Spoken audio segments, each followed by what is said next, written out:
Hello જય હિન્દ and welcome to live class my dear student. હવે લાસ્ટ ટાઈમ મેં તમને કંઈક લખાવ્યું હતું, તમને યાદ હોય તો અહીંયા V1 V2 અને V3 એ રીતે મેં વર્ગના થર્ડ ફોર્મ ત્રણ ફોર્મ મેં તમને લખાવ્યા હતા. હવે પહેલા નંબરનું ફોર્મ એટલે પ્રેઝન્ટ, બરાબર, મૂળ ફોર્મ એટલે પ્રેઝન્ટ ફોર્મ કહેવાય છે ને. પછી V2 પણ મેં લખાવ્યું હતું. V2 એટલે કયું? ભૂતકાળનું રૂપ, જેને આપણે V2 તરીકે ઓળખીએ છીએ, અને V3 એટલે ભૂતપૂર્વ. પણ હાલમાં આપણે V3 ને એક બાજુ રહેવા દો. અત્યારે હાલમાં આપણે V2 વિશે વાત કરીશું. હા વિદ્યાર્થી મિત્રો, હવે ગયું જે લેક્ચર હતું, મારું જે લાસ્ટ લેક્ચર હતું, એની અંદર V1 V2 અને V3 લખાયા હતા. તો એ V1 V2 અને V3 એ તમારી જે નોટબુકમાં જે લખેલું હોય એ પેજ ખોલો એટલે તમને ખ્યાલ આવશે. તેમાં V2 જે લખેલું છે એ V2 એટલે શું વિદ્યાર્થી મિત્રો? ભૂતકાળનું ફોર્મ. એટલે કે આપણે યુઝ ઓફ V2 એટલે કે ક્રિયાપદનું કયા નંબરનું રૂપ? બીજા નંબરનું. અહીંયા આપણે V1 લખ્યું હતું, એ ક્રિયાપદનું પહેલા નંબરનું રૂપ એટલે કે મૂળ ક્રિયાપદ કહેવાય. V2 એટલે કે ક્રિયાપદનું બીજા નંબરનું રૂપ, જેને ભૂતકાળનું રૂપ કહેવાય. પછી ક્રિયાપદનું ત્રીજા નંબરનું રૂપ, જેને ભૂતપૂર્વ કહેવાય. પરંતુ હાલમાં આપણે એના ભૂતકાળના રૂપ વિશે આપણે ચર્ચા કરવાની છે, બરાબર. જેમ કે મેં તમને લખાવ્યું હતું ટેક, તો ટેકનું આપણે V2 લખ્યું હતું 2, બરાબર, આ V1. તો અત્યારે હાલમાં આપણે વાત કરવાના છીએ V2, બરાબર. પછી આપણે આવું લખ્યું હતું બાય, પછી એનું કર્યું હતું વર્ગ. તો આ રીતે આપણે વર્ગના સેકન્ડ ફોર્મની ચર્ચા કરવાના છીએ. ઓકે, તો આ વાત તમારે યાદ રાખવાની છે કે આપણે શેની ચર્ચા કરી છે? સેકન્ડ ફોર્મની. વર્ગનું સેકન્ડ ફોર્મ એટલે કે કયું રૂપ કહેવાય? ભૂતકાળનું રૂપ કહેવાય, બરાબર. વર્ગનું પહેલા નંબરનું રૂપ એટલે કે વર્તમાનકાળ કહેવાય. વર્ગનું બીજા નંબરનું રૂપ એટલે ભૂતકાળ કહેવાય. આ વસ્તુ આપણે યાદ રાખવાની. તો વિદ્યાર્થી મિત્રો, આ ચેપ્ટરની અંદર આપણે ભૂતકાળ ભણવાનો છે. વર્તમાનમાં એમ કહીએ કે હું સ્કૂલે જાઉં છું, પણ ભૂતકાળમાં શું કહેવાય? હું સ્કૂલે ગયો, મેં ખાધું, મેં પાણી પીધું. તે વિદ્યાર્થી મિત્રો ભૂતકાળ થઈ જાય. કે જેના માટે આપણે શું કરીએ છીએ? V2 એટલે કે ક્રિયાપદના બીજા નંબરના ફોર્મની, સેકન્ડ ફોર્મની આપણે જરૂરિયાત રહે છે એની અંદર, બરોબર. એટલે કે સેકન્ડ ફોર્મ આપણે વાપરવું પડે છે. ક્લિયર? હું શાળાએ ગયો, હું માર્કેટ ગયો, મેં ખાધું, મેં પીધું, મેં વાંચ્યું, બરાબર. તો એવા જે ભૂતકાળ સૂચક જે શબ્દો છે એ શેમાં સમાવેશ થાય છે? એ શબ્દોનો તો V2 માં સમાવેશ થાય છે. તો આપણે ભૂતકાળ વિશે વાત કરીએ કે V2 નો ઉપયોગ ક્યાં થાય છે એ આપણે જોઈએ. તો હવે આપણે પોઈન્ટ બાય પોઈન્ટ એની ચર્ચા કરીશું. So let's start point by point. તો જો V2 નો ઉપયોગ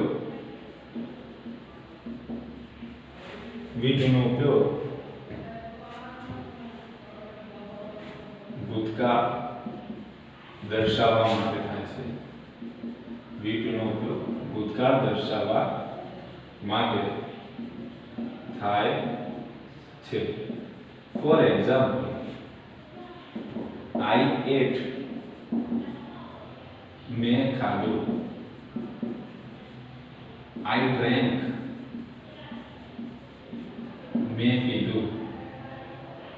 મેં પીધું. તો આ શું છે વિદ્યાર્થી મિત્રો? ભૂતકાળ. પૂરા વાક્યમાં કહીએ તો એમ કહેવાય I ate an apple, મેં સફરજન ખાધું. પછી આપણે કહીએ I drank water,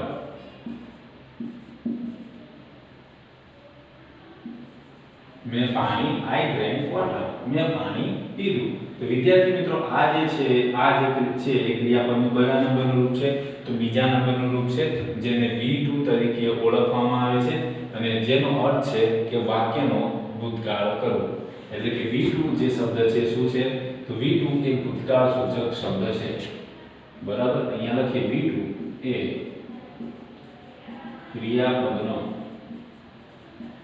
ભૂતકાળ સૂચક,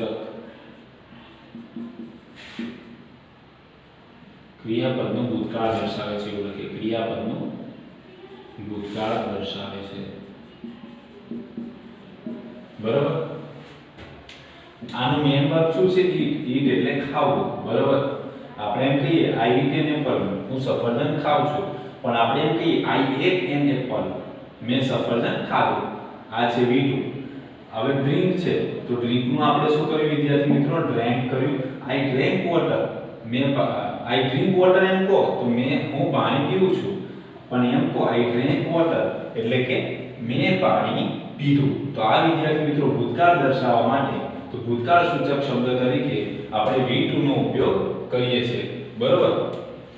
જેને આપણે ભૂતકાળ સૂચક ક્રિયા પણ કહી શકીએ. ભૂતકાળ સૂચક ક્રિયા દર્શાવવા માટે આપણે V2 નો ઉપયોગ કરીએ છીએ. હવે આ તમારે લખવાનું નથી. બરોબર? આ ખાલી મેં એક્સપ્લેન કરવા માટે સમજાવ્યું છે. એક્ઝામ્પલ મેં અહીંયા આગળ બે લખી દીધા છે. હવે આપણે એક્સરસાઇઝ કરી દઈએ. એક્સરસાઇઝની અંદર એક્સરસાઇઝ નંબર 1. એક્સરસાઇઝમાં શું કરવાનું છે? સો ડિયર સ્ટુડન્ટ, એક્સરસાઇઝની અંદર આપણે એક કામ કરીશું કે જે કૌંસમાં આપેલો જે શબ્દ છે એનું શું કરવાનું છે? એમાં આપણે ભૂતકાળનું રૂપ લખવાનું છે. તો જે કૌંસમાં આપેલો શબ્દ છે જો આપણે એનું ભૂતકાળ લખીશું તો પહેલા નંબરમાં મીશા મેઘ, તો મેઘનું ભૂતકાળ શું થાય વિદ્યાર્થી મિત્રો? તો મેઘનું V2 શું થાય એ યાદ રાખવાનું. મેં તમને લખાવેલું છે ડિયર સ્ટુડન્ટ, તમે એમાં જોશો તો તમને ખ્યાલ આવશે. મેઘ તો એનું V2 શું થાય છે? મેઘ. તો અહીંયા આગળ તમારે શું લખવાનું? મેઘ. હવે અંદર આન્સર આપી દીધેલો છે એટલે આપણે સેકન્ડ નંબરથી સ્ટાર્ટ કરીશું. John throw the ball.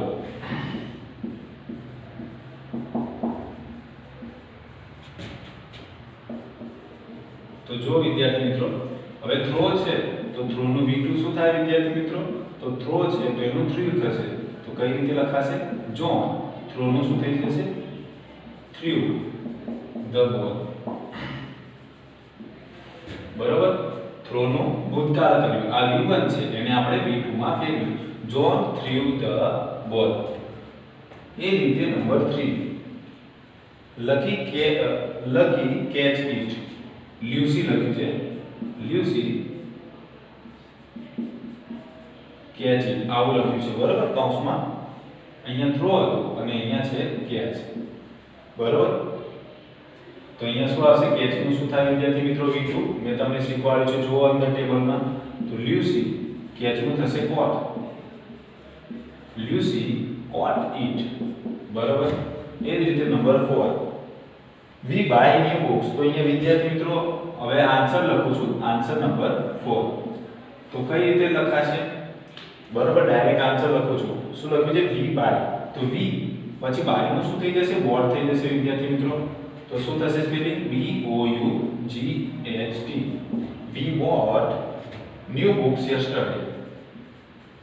New books yesterday.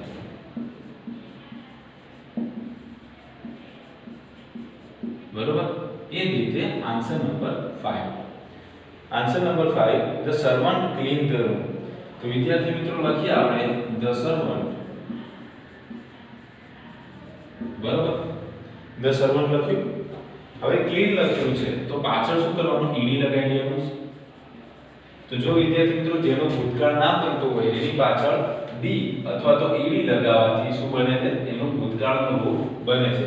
તો ધ સર્વન્ટ ક્લીન છે તો શું કરી દેવાનું? ક્લીન કરી દેવાનું.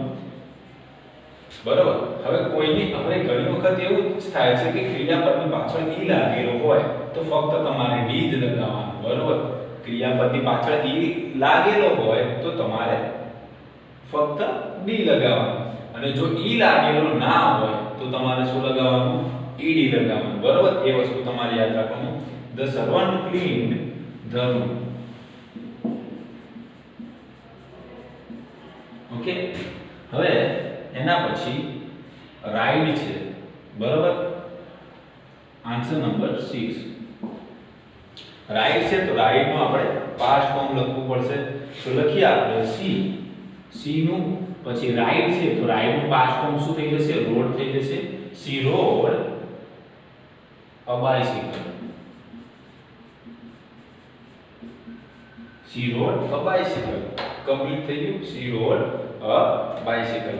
તો રાઈડ છે તો એનું પાસ્ટ ફોર્મ શું થશે? Ride road. બરાબર? ક્લિયર? તો આ વસ્તુ યાદ રાખજો. રાઈડ છે તો એનું ભૂતકાળ શું થઈ જશે? રોડ થઈ જશે. એ જ રીતે મિસ્ટર લાલ ટીચ અસ ઇંગ્લિશ. તો ટીચ નું શું થઈ જશે વિદ્યાર્થી મિત્રો? ટોટ થઈ જશે. હવે એક કામ કરો, આટલું લખી નાખો. પછી આપણે આગળ જોઈએ.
ઓકે, ચલો હવે પેલી બાજુ પૂછી નાખું.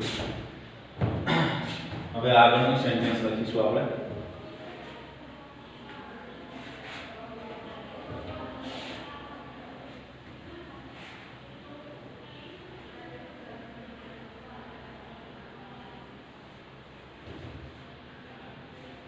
Answer number 7.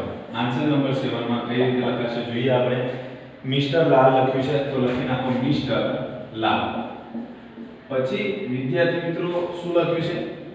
ટીચ લખ્યું છે તો ટીચ નું ભૂતકાળ શું થશે? ટોટ. બરોબર. મિસ્ટર લાલ ટોટ અસ ઇંગ્લિશ.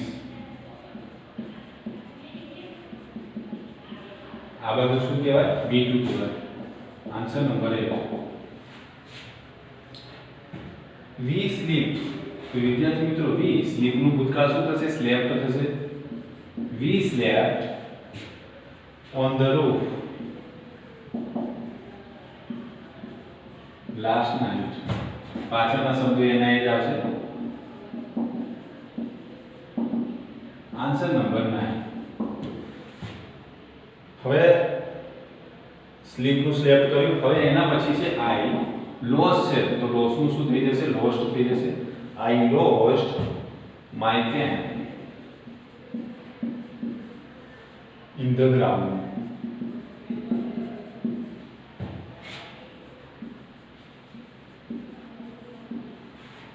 એના પછી 10મું છે એ જોવો તમે. 10મું શું લખ્યું છે? સી ગીવ લખ્યું છે તો સી પછી ગીવ નું આપણે શું લખાયું હતું? પાસ્ટ ફોર્મ ગેવ લખાયું. બરોબર છે. તો અહીંયા આવશે સી ગેવ મી હર બુક. લખી નાખો. પછી આપણે સેકન્ડ નંબરની એક્સરસાઇઝ જોઈએ. તો દરેક વિદ્યાર્થી લખી નાખશે.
હવે એક્સરસાઇઝ નંબર 2 જોઈ લઈએ આપણે. એક્સરસાઇઝ નંબર 2 માં શું છે વિદ્યાર્થી મિત્રો? Right the following in V2 form. હવે આમાં પણ શું કરવાનું છે? આપણે V2 ફોર્મમાં લખવાના છે. બરોબર. તો જેનો પાસ્ટ ફોર્મ ના બને એને શું કરવાનું? આપણે ડી અથવા તો ઈડી લગાવી અને એનો ભૂતકાળ બનાવવાનું છે. So be ready for exercise number 2.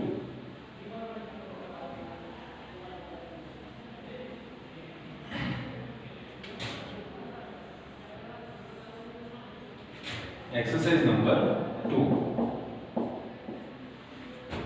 Write the following in past form. બરાબર, તો લખીએ આપણે. સેકન્ડ નંબર છે, તો સેકન્ડ નંબરનો ક્વેશ્ચન જો વિદ્યાર્થી મિત્રો, એમાં શું છે, જો જોવાનું છે શું, આખું સેન્ટેન્સ વાંચવાની જરૂર નથી, ફક્ત ને ફક્ત ક્રિયાપદ વાંચવાની જરૂર છે. ક્રિયાપદ એટલે શું વિદ્યાર્થી મિત્રો? ક્રિયાપદ. બરાબર, એટલે કે ક્રિયા દર્શાવનાર, જેને આપણે ક્રિયાપદ દર્શાવનાર. બરાબર, ક્રિયાપદ દર્શાવનાર. તો પહેલું વાક્ય જો હવે દરેક વિદ્યાર્થી અંદર જોશે, બુકની અંદર જુઓ તમે.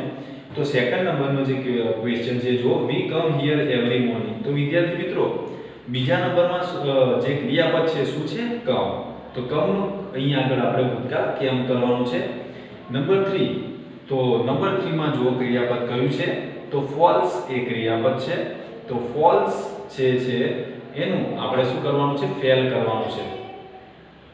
પછી ચોથું છે, ચોથામાં ક્રિયાપદ નથી પરંતુ શું છે? હેલ્પિંગ વર્બ છે. એટલે કે ક્રિયાપદ નથી પણ સહાયકારક ક્રિયાપદ છે. તો આપણે એવા સમયે શું કરીશું? ક્રિયાપદ ના હોય ને સહાયકારક ક્રિયાપદ છે તો એનું પણ આપણે ભૂતકાળ કરવું પડે. તો વિદ્યાર્થી મિત્રો, સહાયકારક ક્રિયાપદ છે એનું ભૂતકાળ કરીશું આપણે. તો હેઝ લખેલું છે તો હેઝ નું આપણે શું કરીશું? ભૂતકાળ હેડ કરીશું. એના પછી હેવ લખેલું છે તો હેવ નું પણ ભૂતકાળ હેડ થશે. વિદ્યાર્થી મિત્રો, બીજું પણ એક યાદ રાખવાનું તમારે.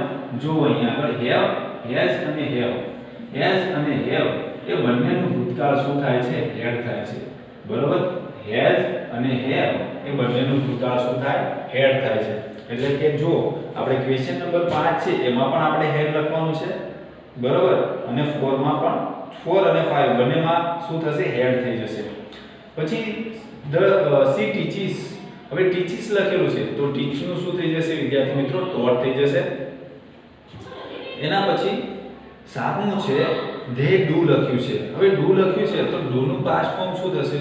તો ડુ છે તો ડુ નું પાસ્ટ ફોર્મ એ લખાયું છે ડુ ડીડ ડન. તો એનું પાસ્ટ ફોર્મ એટલે V2 શું થઈ જશે? ડુ નું V2 ડીડ થઈ જશે. તો ત્યાં આપણે ડીડ લખવાનું છે. પછી 8મું છે, ધ થીફ રન્સ અવે. તો રન નું શું થઈ જશે? રેન થઈ જશે. પછી હીટ છે તો હીટ નું હીટ જ રહેશે, એમાં કોઈ ફેરફાર થશે નહીં. પછી 10મું છે, વી ઈટ એપલ્સ ડેલી. તો ઈટ નું આપણે કરવાનું છે એટ. બરોબર. પછી 11મું છે, વી લીવ્સ વિથ હિઝ બ્રધર. તો લીવ છે તો એનું લીવડ થઈ જશે, પાછળ ડી લાગશે કારણ કે ઈ તો આપણને આપેલું છે. બરોબર. જો પેલું લીવ હોત ને વિદ્યાર્થી મિત્રો તો લેફ્ટ થઈ ગયું હોત, પણ આ એલઆઈવી લીવ છે તો પાછળ ડી આવી જશે. એના પછી ધે ગ્રો. ગ્રો નું શું થઈ જશે? ગ્રીવ થઈ જશે. થ્રો નું થ્રુ થઈ જશે. પછી 14મું છે, કુક. તો કુક નું શું થઈ જશે? કુકડ થઈ જશે. અને ફરી પાછું 15માં હેવ નું હેડ થઈ જશે. તો ચલો વિદ્યાર્થી મિત્રો, આપણે 1 બાય 1 આન્સર લખીએ. તો સેકન્ડ નંબર છે, વી કમ હિયર એવરી મોર્નિંગ. તો અહીંયા શું થઈ જશે? વી. કમ નું શું થઈ જશે? કેમ થઈ જશે. તો જે ક્રિયાપદનું રૂપ બદલાય એની નીચે હું અંડરલાઈન કરીશ એટલે તમારે સમજી જવાનું. વી કેમ હિયર એવરી મોર્નિંગ.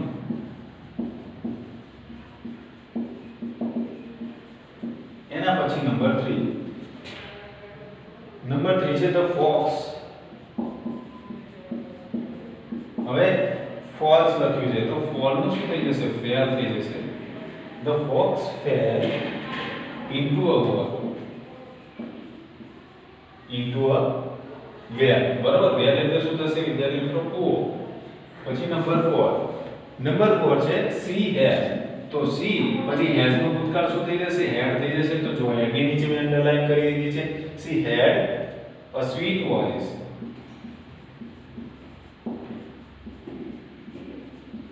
એના પછી નંબર 5.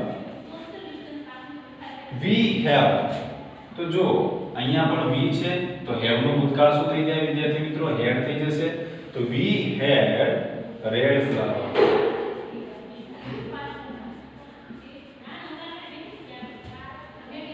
એના પછી છઠ્ઠા નંબરનું છે, સી ટીચીસ એવું લખેલું છે. તો સી પછી ટીચીસ જે લખેલું છે તો ટીચ નું શું થઈ જશે? ટોટ થઈ જશે. તો એનો સ્પેલિંગ લખીશું TAUGHT ટોટ. બરોબર. સી ટોટ અસ હિન્દી. અસ હિન્દી આ રીતે થઈ જશે. એના પછી છે નંબર 7. નંબર 7 માં છે, they do their work. તો they પછી do છે તો એનું શું થઈ જશે? did થઈ જશે. they did અને એના પછી આવશે they did, do નું did કરી દીધું. their work last night.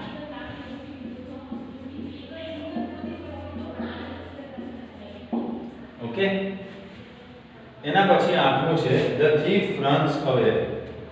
તો આઠમું કઈ રીતે થશે? the thief લખી દઈશું. રન નું શું થઈ જશે? ran થઈ જશે અને પછી away. Okay, the thief ran away. Run નું આપણે ran કરી દઈશું. Okay, clear? હવે નેક્સ્ટ જોઈએ આપણે નંબર 9.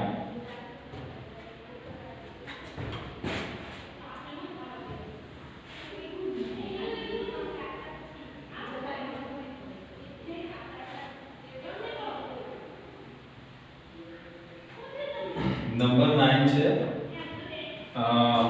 શું છે ક્વેશ્ચન? નંબર 9 છે મોહન હિટ્સ ધ બોલ. તો વિદ્યાર્થી મિત્રો અહીંયા આગળ યાદ રાખવાનું છે હિટ છે તો એનું એજ છે પાસ્ટ ફોર્મ, એટલે આપણે લખીશું મોહન હિટ ધ બોલ. એ રીતે થશે મોહન હિટ ધ બોલ. એના પછી નંબર 10 વી ઈટ એપલ્સ ડેલી. તો શું થશે? વી ઈટ નું ભૂતકાળ શું થાય? મેં લખાવ્યું છે વિદ્યાર્થી મિત્રો એટ થશે. વી એટ એપલ્સ ડેલી.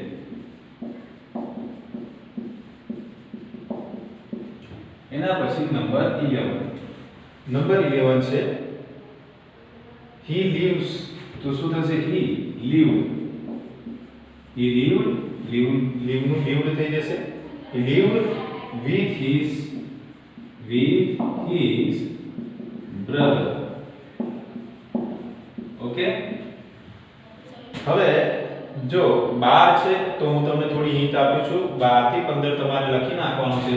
તો 12 માં છે ને ગ્રો છે તો ગ્રો નું તમારે શું કરી દેવાનું છે? ગ્રીવ કરી અને પછી બનાવવાનું છે. ગ્રીવ થઈ જશે. 13મું છે એમાં થ્રો છે તો THREW થ્રો થઈ જશે. પછી નંબર 14 માં છે કુક તો એની પાછળ શું લાગી જશે? ઈડી લાગી જશે. કુકડ. નંબર 15 હેવ છે તો હેવ નું શું થઈ જશે? હેડ. મેં તમને સમજાવ્યું. તો તમારે હોમવર્કમાં શું કરવાનું છે? હોમવર્કમાં 12 to 15 ક્વેશ્ચન તમારે કમ્પ્લીટ કરવાના છે.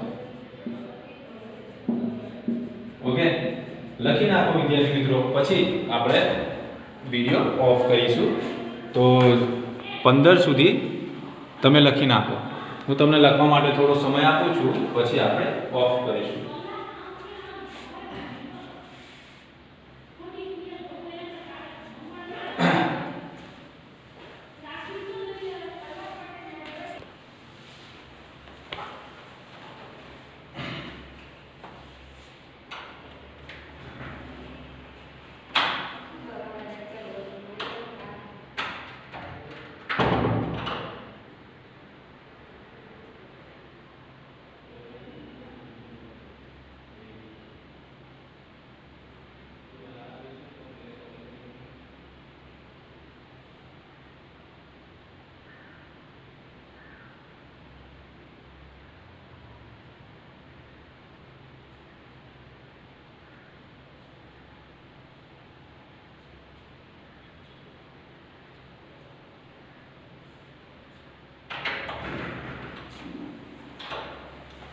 Okay, dear students, so here we complete our lecture, chapter number 3, the use of V2.